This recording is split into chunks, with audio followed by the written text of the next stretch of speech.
अस्सलामुअलैकुम। नेक्स्ट अब हम करेंगे chapter number 2 exercise 2.1। Question number 1 है right the following in scientific notation. ये नंबर्स गिवन है, इनको साइंटिफिक नोटेशन की फॉर्म में लिखना है। तो साइंटिफिक नोटेशन में लिखते कैसे हैं? ए कोई भी नंबर है, इसको हमने साइंटिफिक फॉर्म में लिखना है। हम लिखते हैं इसको b multiply 10 to power n की फॉर्म में। और b के लिए कंडीशन ये है, इसकी वैल्यू 1 या 1 से बड़ी होनी चाहिए एंड और 10 से कम ही होनी चाहिए। और n क्या है? n है यहाँ पे बिलोंग कर रहा है इंटीजर्स को, यानी n की वैल्यू पॉजिटिव भी हो सकती है और नेगेटिव भी हो सकती है। पार्ट 1 है, और इसके लिए कंडीशन क्या होती है?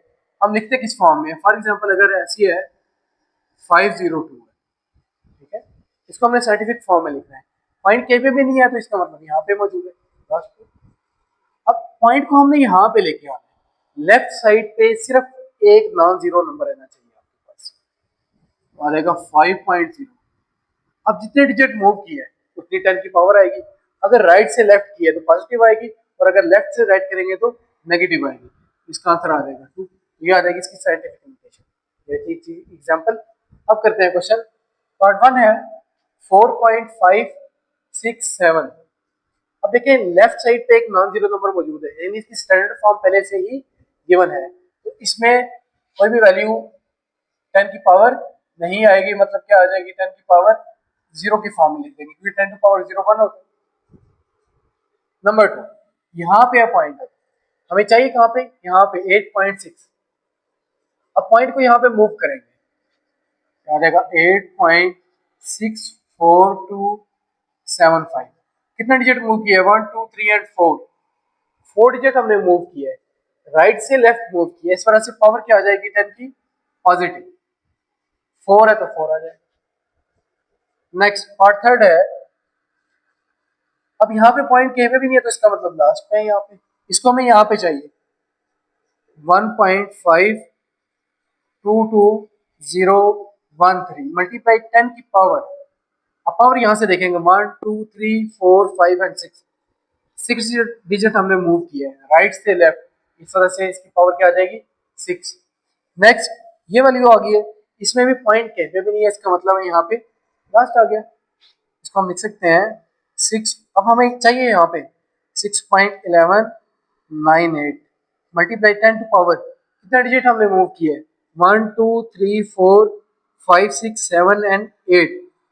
राइट से लेफ्ट ही मूव किया, तो इस वजह से पॉजिटिव ही आएगी एक्सपोनेंट। नेक्स्ट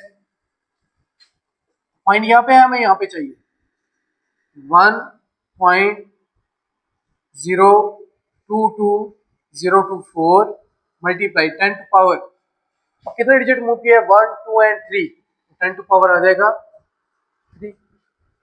इसी तरह नेक्स्ट यहाँ पे है पॉइंट, ठीक है। अब 1 2 3 4 5 6 कितने डिजिट हमें मूव कर रहे हैं? 6 डिजिट। हमें पॉइंट यहाँ पे चाहिए 6.0119800 में लिखे, ये इशू नहीं है। Multiply 10 to power 1 2 3 4 5 and 6। कितने डिजिट हमने मूव किए? 6 डिजिट। राइट से लेफ्ट मूव किए, इस वजह से इसकी पावर भी आएगी पॉजिटिव। अब देखिए यहाँ पे पॉइंट, हमें लेफ्ट साइड पे एक नंबर तो एक ही है, लेकिन क्या है? 0 है। हमें चाहिए होता है नॉन जीरो। इसका मतलब हमें पॉइंट यहाँ पे चाहिए, पॉइंट चाहिए हमें यहाँ पे 9.753। अब कितने डिजिट मूव किए यहाँ तक? इनको नहीं काउंट करना, यहाँ तक 1 2 3 4 5, तो 10 टू पावर। अब किस साइड पे मूव किया है? लेफ्ट से राइट की तरफ। लेफ्ट से राइट की तरफ करेंगे तो आंसर क्या आएगा? एक्सपोनेंट में नेगेटिव। कितने डिजिट मूव किए? 5, तो आ जाएगा -5। इसी तरह लास्ट पार्ट है। अब हमें पॉइंट कहाँ पे चाहिए? यहाँ पे एक नॉन जीरो नंबर यहाँ पे जाके बनता है 1.2 मल्टीप्लाई 10 टू पावर। कितना डिजिट मूव किया है? 1 2 3 4 5 6 7 8 एंड 9। अब लेफ्ट से राइट मूव किया, इस वजह से क्या आ जाएगी? Power negative. तो इन सब क्वेश्चन को हमने साइंटिफिक फॉर्म में लिख लिया है। Thanks for watching. Like, comment, share and subscribe for more.